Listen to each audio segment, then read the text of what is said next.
Well, good morning, everyone. I think we needed that. At least I needed that more than I realized. I'm Julie Brady. I am the Senior Director of Advancement Events and Stewardship at Seattle U, and I'm going to be your host today. I'm joined today by Celine Dorian and Bianca Gollum, both from Seattle U, who will be helping lead today's roundtable. And we would love, love, love to hear from you. This is one of those topics that is unfolding every month, every week, every day, every minute. And so we are all stronger when we have input from everyone and what you're seeing as lessons learned and successes. So I'm really excited for this session. I'm just going to lead us through a few questions, and I might toss it to one of my colleagues here to get us started, but then we'll open up the floor from there. So we will just go ahead and get started. My first question is, and if folks, if you're comfortable, please turn on your video. I know it's early and we're all zoomed out, but would love to see your faces if you're comfortable doing that. And if not, totally fine too. Okay, first question. And please feel free to use the chat function as well. We will be monitoring that as well. How are you diversifying your engagement opportunities? And we're going to start with Bianca on that. Yeah, thanks, Julie. So I was just thinking about this a little bit more this morning, and I know it's early. You're like, what is she thinking about when she first wakes up? A lot of things. But because our homecoming weekend for Seattle University is coming up actually next week, we've pivoted everyone's favorite word, one of our favorite words of 2020, to not have a live virtual event like many other things that we've done in the past several months, but rather offer a lot of digital and virtual offerings. For example, and I'm happy to share the link in the chat later, but we'll have kind of a photo montage video to create a universal homecoming experience. There's trivia going on currently on our social media, which is something that is no small feat, as our marketing team is finding. There are a lot of guidelines and rules to follow on Facebook and Instagram and Twitter of the rules that you need to post when hosting a social media trivia contest. And that's going on all week. And then there are lots of things that our campus partners are doing. So for example, we are partnering with our Center for Student Involvement, which is our kind of student activities arm on campus, and they're doing a lot of virtual offerings for their students as part of homecoming weekend. So they have a kind of a club video competition going on where folks can vote, and winning clubs will win cash prizes for their organization. And then they're hosting one of their live events is a bingo thing over the weekend. So there are lots of things happening, but we were like, a virtual homecoming big live event on Zoom doesn't sound appealing to us. So why would we continue to do that and push that out if it's not something we're excited about? So we really switched it up this year, and we might keep some of these things going forward as well. Great, thanks, Bianca. Anybody else want to share, kind of how their world has really shifted in moving your programming, your events virtual?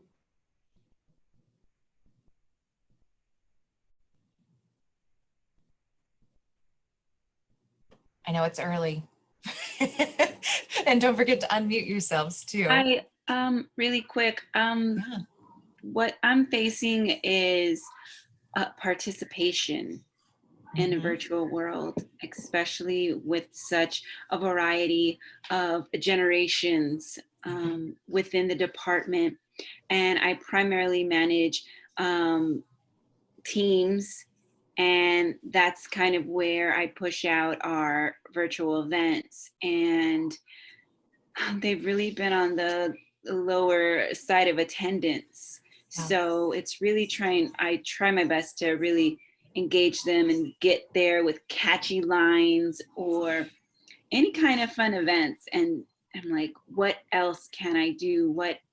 how do I get their attention? And then it almost comes down to like, now I'm starting like a marketing, you know, for my team and the whole department. So, I mean, those are, I don't know if anyone's kind of struggling with the same. Yeah, you know, we definitely are with, you know, so when we work with donors, it's more, as we all know, typically an older audience, right? And so what is the familiarity level, the comfort level with some of these platforms? And I'll be honest, sometimes it just doesn't work for folks. You know, and we had an event last week that one of our moderators had really challenging times with his audio, and you know, what are the steps that you go through to mitigate that in advance? But in terms of getting folks to attend, I mean, you know, how are you meeting them where they're at? Are you asking them specifically? I mean, I think that's some of the things that we're trying to do too, is through our development officers, through our engagement officers with alumni, you know, just checking in with folks, like, how are you doing? And how can we, you know, help with what you're going through? It's also, you know, and we all talk about this too, it's everything all together. It's the pandemic, it's the election, it's the racial unrest, it's everything together. So yeah. And then also, before we get moving further, I wanted to ask everyone kind of, is there any question that you have coming into this session, or anything that you're specifically looking to get out of this session? Just pop it in the chat, and we'll take a look at that, and that'll help inform our discussion as well. So anybody else about diversifying your engagement opportunities? Hi, I'm Amber with San Jose State, and I apologize. Good morning, Amber. Yeah, I just got back from my run, so I'm just like, waiting. Girl, I was putting on my makeup in the last like 2 minutes before this. Yeah, so our team has been doing that pivot word a lot. We've become, for the most part, the experts on campus, to the point where we are having an event almost every day, and a couple of times we've had twice a day, and they've overlapped, and I'm like, I don't have any more people, you know, we can't run every single Zoom event on campus. But we did something really cool. A couple of things last week. We did a whiskey tasting with a local distillery, and it was, you know, because it was local, our reach was a little different. But, you know, people could either go pick up their little whiskey tasting bottles, or they could have them shipped, and the shipping was free, which was really nice. So it was like, we were able to do that for, I think we did, the 4-bottle tasting was like $35, and the 6-bottle tasting was like $45. And so it was reasonable for people to do. And the guys that put it on were really cool. They did a kind of a tour of the distillery for us. And then they just kind of bantered back and forth about whiskey. And, you know, we had a couple of people like join in, like, I guess their pods. So there were like 2 or 3 couples that were together at a table doing the tasting. And then there were just others that joined individually. So we got a pretty good turnout. And so somebody asked, what's low attendance? Well, it varies anymore, but we were happy to get, you know, 40 people together, you know, at this point. We also are in charge of commencement out of my office. And so we had to do a virtual grad fest.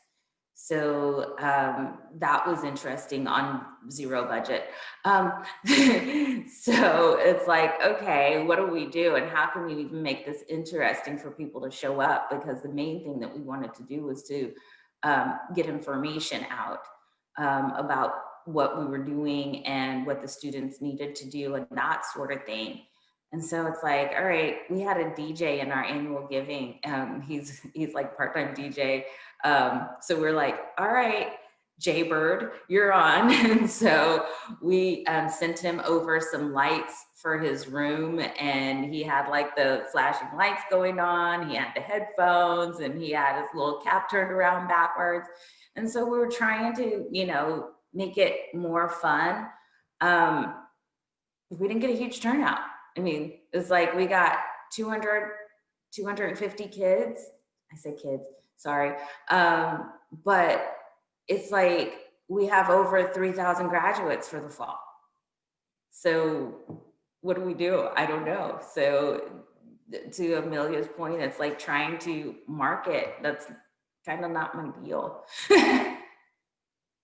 So. Yeah, understandable. Well, one of the thoughts that we're getting in the chat is where's everyone finding challenges and success with virtual events? How do you measure success? And what process have you used to decide if you should host an event? And I think that's a great question there. The if you should host an event. Amber, you're talking about, you know, gosh, we've got multiple things going on. We can't host everything all the time. You know, I hope that you have some leadership that's on your side when it comes to being just a little, what's the word I'm looking for? Discerning when it comes to, do we host everything? Are we just throwing spaghetti at the wall and hoping something sticks? Or, you know, are we really trying to figure out what folks need at this time and really do those things really well? Anybody have any thoughts about how you're measuring success?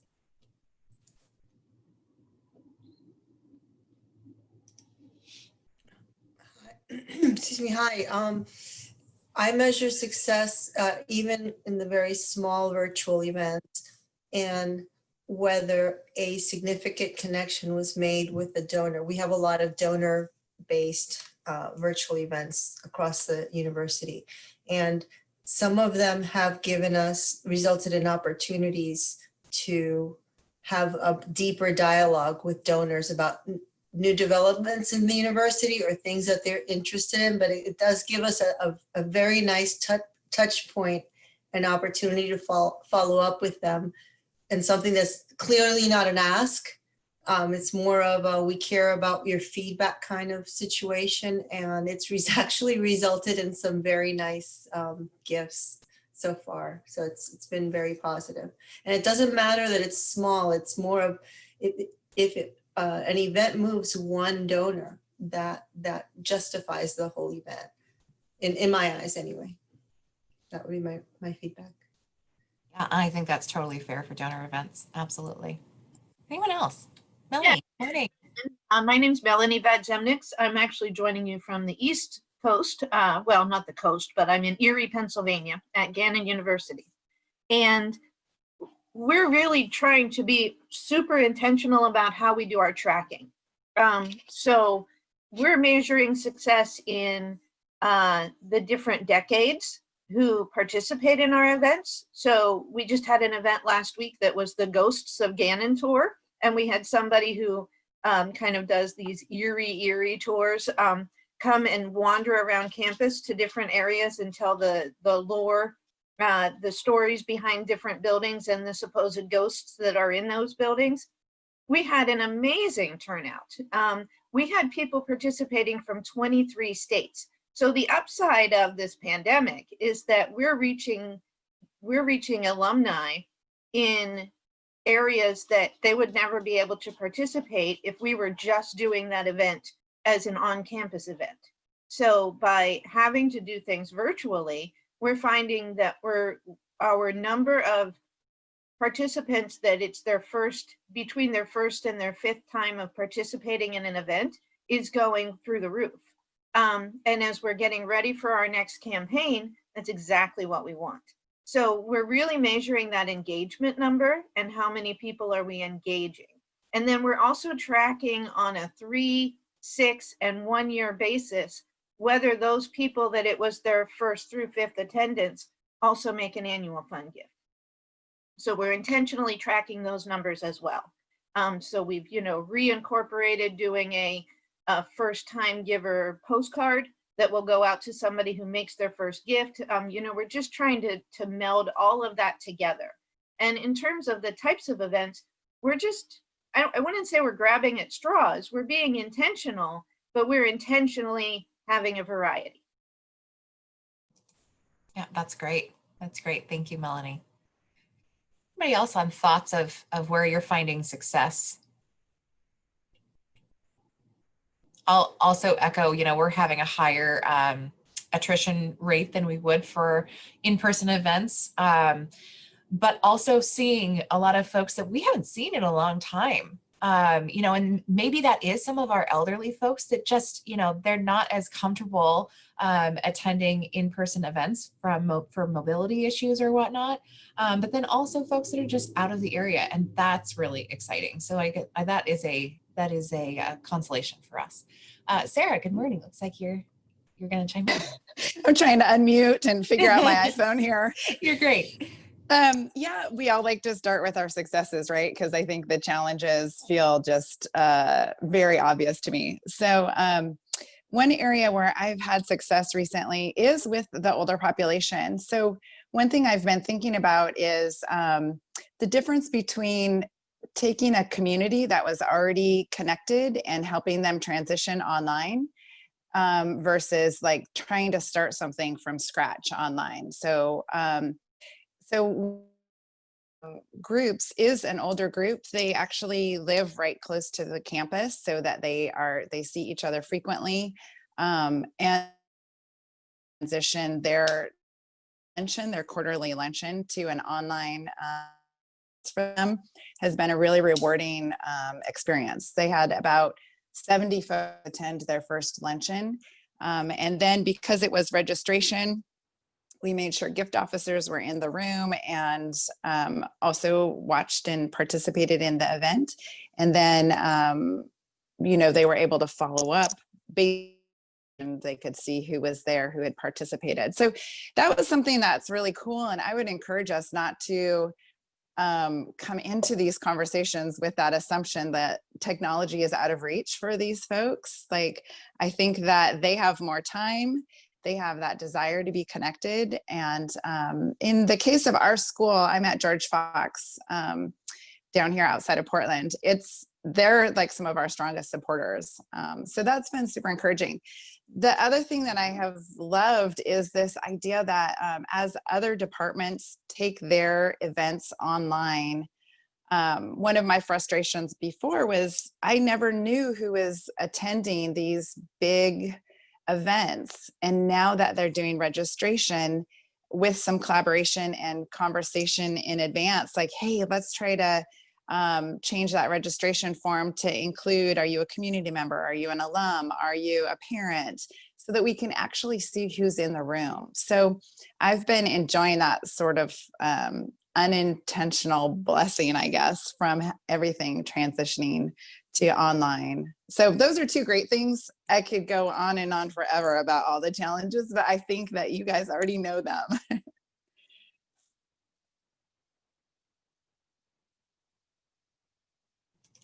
Thank you, Sarah. Wouldn't it be nice if we could actually get that information on the regular, right? So like maybe we're using this as an opportunity to share with folks like, we can do a lot more if you share that information and we have it recorded. I'm going to launch a quick poll about how your resources have been affected. So take a moment, share with us kind of how this has affected you guys. Budget, what budget? I know, I love that. Always do more with less. That's always the answer.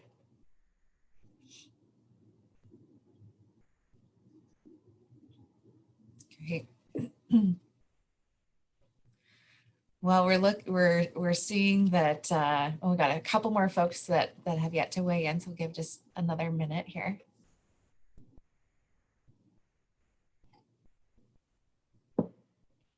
Great. So our budget's been cut by about 25%. Yeah, we were asked to do an exercise of, what can you give us back as opposed to we're going to cut it by X. Of course, catering is one of the largest issues or expenditures that we face. And so that is probably about 50% of our budget, and that is now gone. So yeah, that's to Sarah's point, one of the very apparent challenges that we're facing. Let's shift gears a little bit. What shifts have you experienced with program delivery? And I'm going to turn that over to Celine to get us started. Good morning, everyone. So shifts with program delivery, I think we've mentioned the talk of recognizing a lot of Zoom and Teams fatigue. So something that we've done with our program delivery is definitely trying to work to not have as many talking heads on the screen.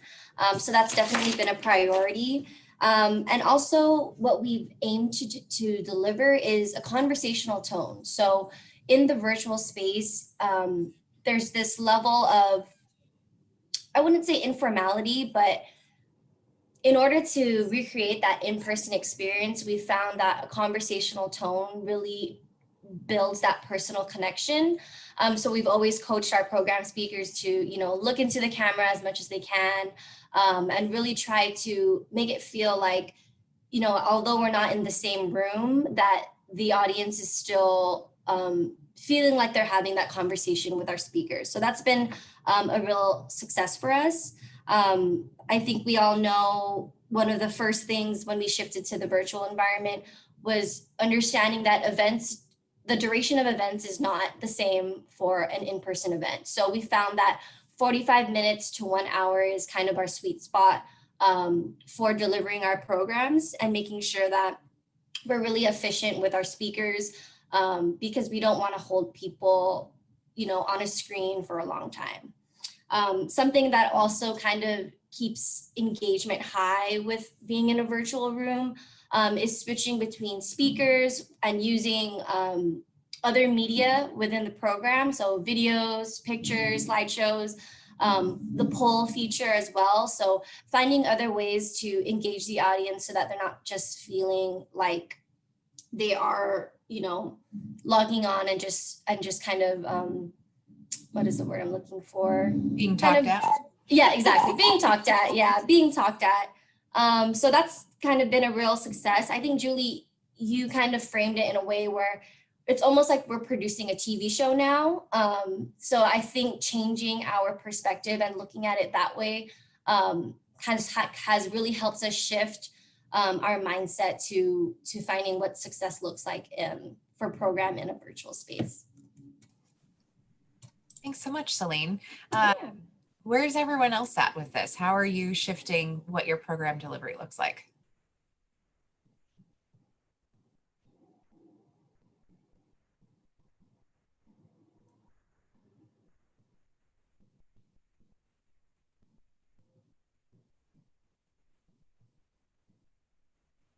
Sounds on par with what you found. Thanks, Matthew.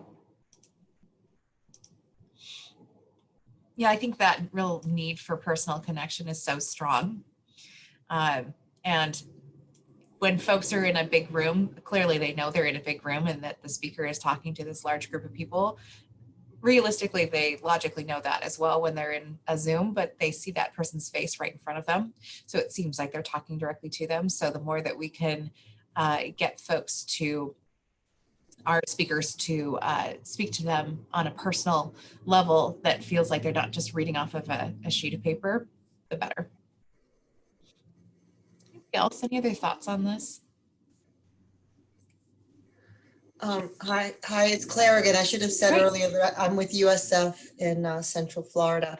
One thing that's really cool that's come of this is the sudden accessibility of some of our internal experts and faculty. We've been able to arrange meetings with our deans directly with donors who are very hungry to hear about the exciting things the deans and their departments are working on.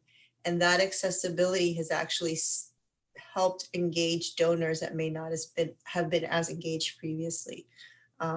Also, we've been able to set up very, very high executive level, like president of the diversity level meetings with groups of donors who previously would maybe see the president once or twice a year at an in-person event. But yeah, that accessibility is deepening the relationship with some of our favorite donors. That's a great win, isn't it? Yeah. Yeah. Anybody else before we move on to our next question? Okay. Feel free to use the chat as well if you don't feel like talking this morning. So I think one of the questions, and we've touched on this some, is how are you breaking through the clutter? I mean, clearly there's a ton going on, and at the same time, we're all stuck at home. You know, and there's always been competition for, you know, other things that are going on, but are you finding, you know, we for example won't really host events on weekends for the most part. We tend to host events in the middle of the week, especially like a Tuesday, Wednesday, Thursday, and we typically do that anyway. But I mean, thinking through like, gosh, you know, Sunday is just like a non-starter because it's football day, and folks, for us, you know, we're a Catholic institution, and so folks are going to be going to mass or whatever it is that they're doing. You know, it's just too much to compete with. So how are you finding that you're kind of breaking through that clutter?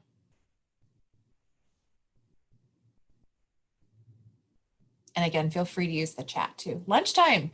Yes. Oh, that's such a great thought. You know, and we've done that too. And we've also received some mixed thoughts from it. I think it works really, really well for some audiences. And others are like, look, if it's in the middle of the workday, I'm not going to be able to join you. Like there's just too much on my plate at that time. Pun intended. But yeah, I think that can especially work for some of our folks that are more retirees or whatnot. Sarah, where have you found that success with audience? Like what audience are you targeting when you're looking at lunchtime? Let's see, in the one case, it was just moving an event that usually happened at lunch back to a virtual space at lunch. So they're expecting it. But I know even in my own participation online, it seems like, you know, you're willing to carve out that time in the middle of your workday. Like, okay, I'll take a break and disconnect and, I mean, plug in a new way, in a new environment, but I can do that from my desk without totally disrupting my life. Yeah, absolutely. And for those of you that like myself have small kids, or one and one on the way, it's like, if there's an event at 7 o'clock, I'm totally forgetting about it, even if I have a reminder set on my phone. So yeah, there's something to be said about utilizing that time during the middle of the day. Morning, Sue. Hi, I was also going to echo that. We found I'm at CU Boulder, particularly we've done webinars on the COVID series with our faculty experts. And we found that they're all during the lunch hour on Mountain Time. And also we found that actually Fridays worked really well when we did a deep town hall. Friday, nothing it ended around noon. So nothing in the afternoon there. And then it was just on a webinar that said anything between 11 and 5 Eastern time is like a sweet spot. If you're doing like a long conference and so it tries to grab most of the time zones, you know, in the United States. Granted, the international is going to be very different, but that's, you know, that was kind of what they found out. They're having, you know, larger programming events. And to Celine's point, definitely 45 minutes to an hour max. And I'm with you, Julie. Anything after 5 my time, I wouldn't go to it. So it's interesting to hear people that they're able to do these tastings of cocktails and happy hours, because I don't think we'd get many people to do that at that time. I think particularly now as we go in more into these events, I think people are they're finding their after hours time very, very precious. Yeah. Well, and that's interesting too. I mean, I don't know. I think we might be able to get more folks to do something like a whiskey tasting, because that's really cool. You know, there's a coolness factor there that it's not quite the same as like show up and listen to the president speak. And he has a great following and people adore him. And he's been here for 24 years and it's his last year. So people are tuning in. But that's not whiskey. So yeah, that's fun.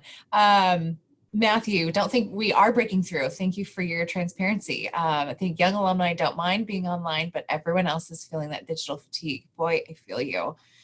I feel you there. Bianca, we have a faculty and staff alumni affinity group, so we're trying Tuesday morning programs with them. First one had great attendance and less attrition rate than we expected. That's great, Bianca.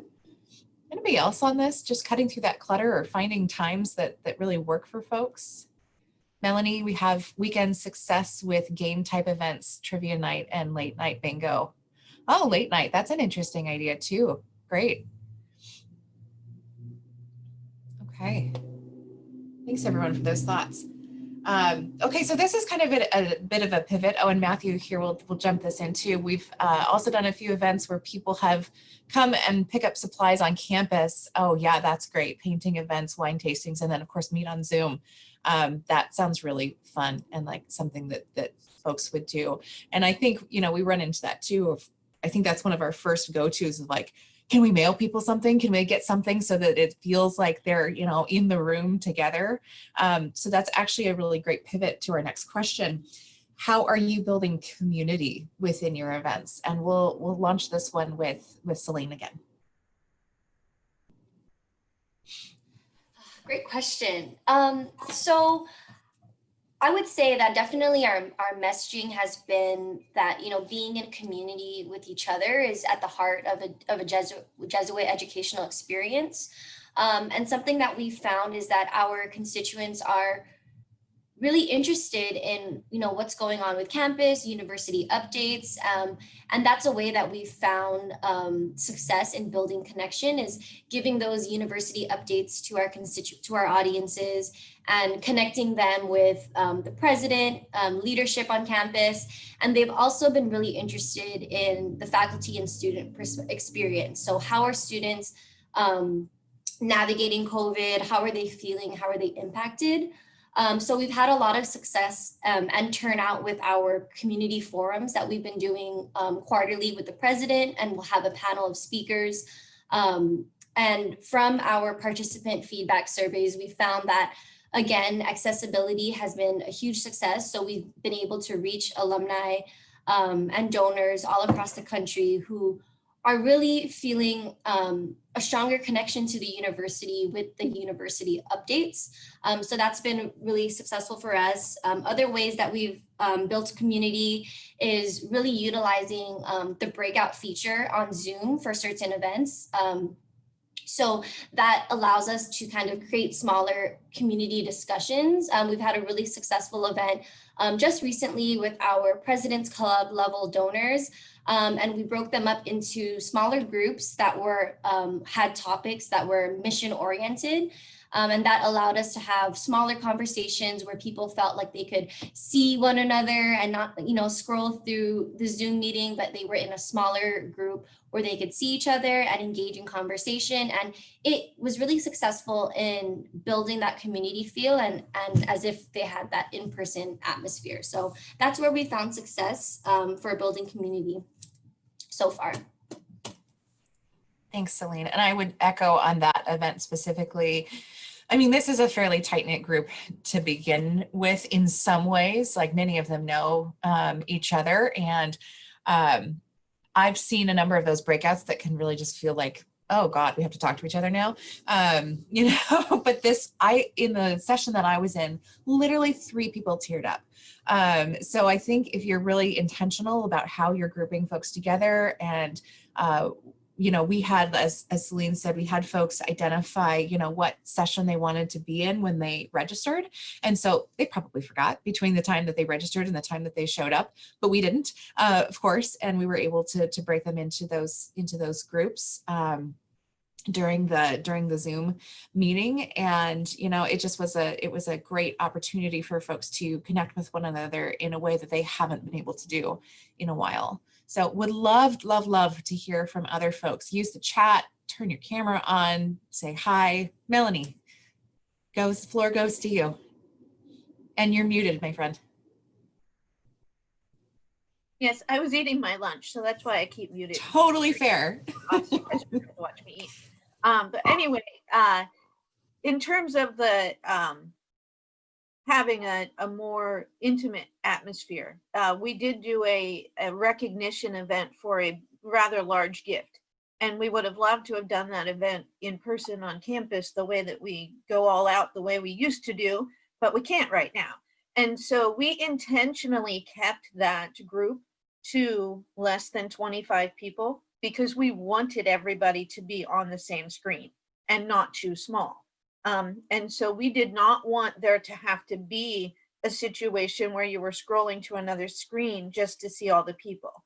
We also kept the invite list a secret from the people who were being honored, so that when they signed on, and as everybody was signing on, they were pleasantly surprised to see these, you know, there's my good friend. And, you know, and like, we even had like a couple of big surprises in there. And so those were some things that we did to make it like a more intimate fellowship with all of the people that were on the screen. And it really did work. And, you know, we did some things like we sent them a big bouquet of flowers that day, and they were smart enough to make sure those flowers were in their screen. So it worked, you know, like we created an air of celebration, even though we were all just connected on our computer.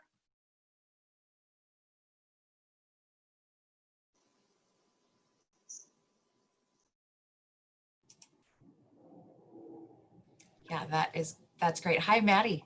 Hi, I just wanted to circle back to the breakout room conversation. We've also done that with events and have had the same experience where it was incredible to be able to connect people in a smaller setting from a larger group. But logistically, it was a nightmare. Have you all experienced that too? Like, is it something that I'm doing incorrectly that like, no? Okay, so we're all on the same page. No, and Lovely, it's, but it's terrible a to do. known issue with Zoom. We ran into the same issue. So the first one that we did, you know, it's like, oh, you can set people up to go automatically to, yeah. So naive and optimistic, right? Yeah. So what I will say is, in terms of staffing, gosh, Celine, how many people did we have on for that? I mean, it was like 10 people. Yeah. 10 event people. for like 150 folks, you know, and it's, you know, we've got people that are welcoming people. We've got folks that are checking folks in. We've got somebody that was literally just dedicated to putting people into their breakout rooms. We've got somebody that's doing the spotlighting. So there's just a ton of back end work that no one would ever see. Yeah. And I would also say, like, the stress level, I feel so much more comfortable in like these in-person situations where at least it feels like I can like go and throw myself onto the sword or whatever it is, you know, fix a situation, and digitally, virtually, you're like, what do I do? So yeah, we have definitely experienced that as well. And I think the mitigation for us has been staff that have, you know, that are smart and ready to go. And we do tests and things like that. So. Because correct me if I'm wrong, when we did it, only the host of the meeting could sort people in breakout rooms. So it's one person. We had an event of like nearly 200, same thing, where we were one person was just plugging away. And that's right. And that's also why we put those breakout rooms later into the session. Give you some time. Yeah. Yeah. Yeah. Good questions. Yeah. I also know that Zoom recently did an update with self-selecting breakout rooms. We've tried it, but had some trouble. It seems like it's only functional in typical Zoom fashion when people are, you know, signed on to their account and their account allows that feature. And so it's like a very narrow scope. So just a warning, you might see that as a feature. It works for maybe 10% of the people and you're still sorting the rest. So thought I would share that. I love that. Thank you for sharing. Yeah. Sarah, did you have something to add? I did want to jump on to Melanie's comment about that exclusive thing. So we're leaning into that space instead of seeing it as a defeat of we only got X amount of people in the room, to build the event itself around exclusivity. So we called our one thing that we're doing, you know, the Insider Series. So it's a little bit more behind the scenes in our marketing, but you know, to invite the one special guest, I think this is my other idea from Melanie, to invite the person, like the surprise person around that, you know, will appeal to some of the people in the group so that you can maybe drive attendance based on that. So those are two fun things that we've been experimenting with. Awesome. Anyone else have thoughts on this? How you're building community? It seems like, you know, we have limited tools. For us, it's like you have Zoom and YouTube and maybe social media, but you know, how else are we finding ways to build community?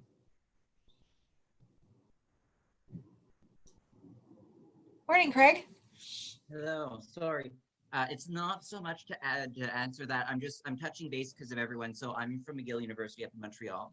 In terms of Zoom, we don't actually. We all wish we lived in Canada right now, Craig. It's gotten a little bit warmer, so come on up.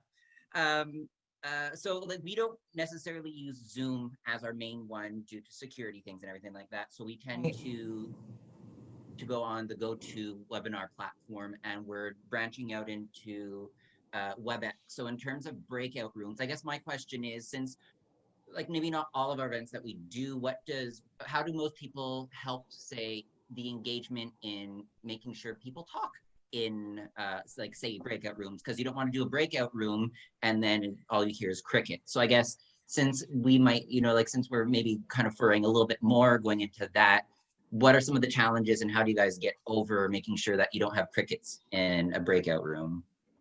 Such a great question. For us, we put together, just like we would for a speaker, like a speaker brief, we put together a moderator brief, and we had moderators for each of those rooms. Because of the attrition rate, we knew that we were going to have X amount of folks in every room based on registration, but we also knew that those rooms may dwindle in size just because some folks will not show up. So we gave our moderators a heads up that, you may be placed into one room with another moderator, and that's just fine. So that's what we've done to make sure that we've prepped our moderators really well and that they have a series of questions. And, we're selecting those with some strategy as well. We're not going to pick the most socially awkward person to be the moderator for a session. Melanie, did you have something to add? No. Okay. No, just the point of, prepping people beforehand. It's just like you would do for an in-person event, but now you're doing it, via emails. And for whoever your moderators are going to be, they need to have a list of things that they could talk about so that, because even though you might have 100% faith in that person that they can talk through silence, sometimes we tend to freeze when we're in a whole group of people like that. So having some things written down that they can have in front of them at their computer and really drive those conversations is such a big help. Yeah, and I love Debbie's comment here, plant some questions among selected attendees in breakout rooms, just like you would if you're, doing a raise the paddle or something. And, you're not going to ask for your highest number and have crickets in the room. You're going to have someone that's prearranged that they have committed to that level. That's a great thought there too. Yeah. If I can interject one more time, we have found that because we're reaching so many people that are first-time attendees at events, that just simply asking the first-time questions of, where are you from? What year did you graduate? Who was your favorite professor? Like really basic questions drive a lot of conversation. Certainly. We are running out of time, but I want to leave the floor open for another couple minutes. So does anyone have anything else that they haven't had answered today that they wanted to bring to the floor? And I'll also pop my email into the chat. You're welcome to email me and I can connect you to our folks here at Seattle U as well. If you have any specific questions, I'm happy to try to take a stab at answering them or just have a dialogue. I would love to connect with you. Oh, that's actually not my email. I'm trying to multitask, it's not working. There we go.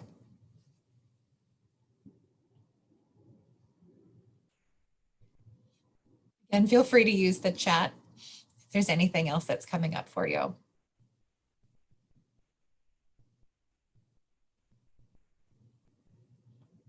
Okay, well, thank you everyone so much for this rich discussion. I believe that it's been recorded, and so I know that that will be available for folks. So thank you, everyone. I really appreciate your time. And have a wonderful day. Enjoy the rest of the conference.